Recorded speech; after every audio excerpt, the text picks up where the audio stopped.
Je suis Guillaume Martineau et je vais vous expliquer dans ce tuto comment tirer le meilleur parti de votre side imaging afin de pêcher efficacement. Donc tout d'abord, j'appuie 2 fois sur menu, il y a le premier réglage à faire sur l'onglet sonar, comme on a vu dans le précédent tuto. Donc la fréquence de vue latérale 455 kHz, donc ça c'est pour toutes les détections en profondeur supérieure à 10 mètres. Et si vous voulez avoir une détection très précise, vous passez en 800 kHz. Forcément, ça change l'image avec les réglages qui étaient effectués sur le 455. Et le 800 kHz sert entre 0 et 10 mètres pour avoir le maximum de précision. Moi, je vais revenir en 455 pour ce tuto. Et la dernière chose à régler dans l'onglet sonar est les lignes de portée side imaging. Donc ça va vous permettre, on va le voir très vite, d'afficher tout simplement les distances avec les lignes pour situer au mieux les différents obstacles sur l'image side imaging. Une fois que ces deux réglages ont été effectués dans l'onglet sonar, j'appuie pour avoir accès au menu express, où là je vais avoir le réglage du side imaging à proprement parler. Donc double alarme, on l'a vu, je détecte à gauche et à droite.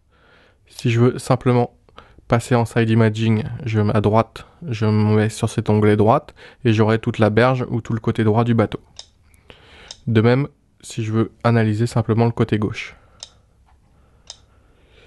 La sensibilité, donc entre 1 et 10, là c'est pareil, ça va être en fonction de ce que vous allez chercher à afficher. Plus je veux augmenter ma sensibilité, on le voit sur l'image, plus je vais avoir tous les petits reliefs et les ombres qui vont être augmentés. Donc là c'est vraiment en fonction du bateau et du spot que vous allez pêcher. Vous venez régler votre sensibilité afin d'avoir la meilleure image possible. Les améliorations.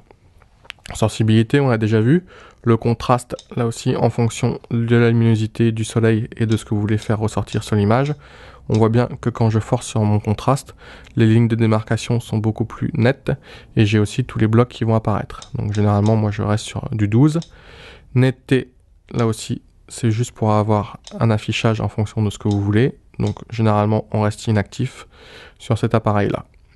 Et le mode profil, qui est très intéressant à ce niveau-là, c'est-à-dire que quand je l'active, je vais venir gommer ma profondeur d'eau, comme on a vu, pour avoir simplement un aplat avec une vue réelle du fond.